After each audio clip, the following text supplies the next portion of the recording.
பிரம்ம முகூர்த்த விளக்கு வந்து 4:30லேருந்து 5:30க்குள்ளே பிரம்ம முகூர்த்த விளக்கு வந்து ஏற்றிடணும்.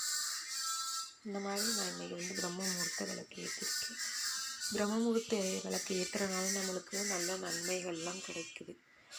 நம்ம விளக்கு ஏற்றி வச்சுட்டு நான் பிரம்ம முகூர்த்த விளக்கு ஏற்றி வச்சுட்டு டெய்லி வந்து கந்த சஷ்டி கவசம் வந்து படிப்பேன். அது வந்து புக்கு வாங்கி வச்சுருக்கேன். கந்த சஷ்டி கவசம் புக்கு, இந்த கந்த சஷ்டி கவசம் புக்கு. இதை படிச்சுட்டு கொஞ்சம் நேரம் அமைதியாக உட்காந்துட்டு சாமியை கும்பிட்டு அப்புறம்தான் என்னோடய அன்றாட வேலைகளை பார்ப்பேன்.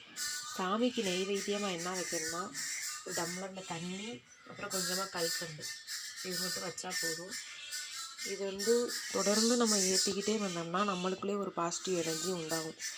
நம்மளுக்கு வந்து அன்றாட நம்ம எந்திரிக்க சோம்பேறித்தனம் பட்டோம்னா நம்ம ரிலாக்ஸாக நம்ம எந்திரிக்கிறது சீக்கிரமாக எந்திரிக்கிறோமா, வேலையும் சீக்கிரமாக முடிஞ்சிருதா, நம்ம வந்து சாமியும் கும்பிட்ட மாதிரி ஆயிடுது.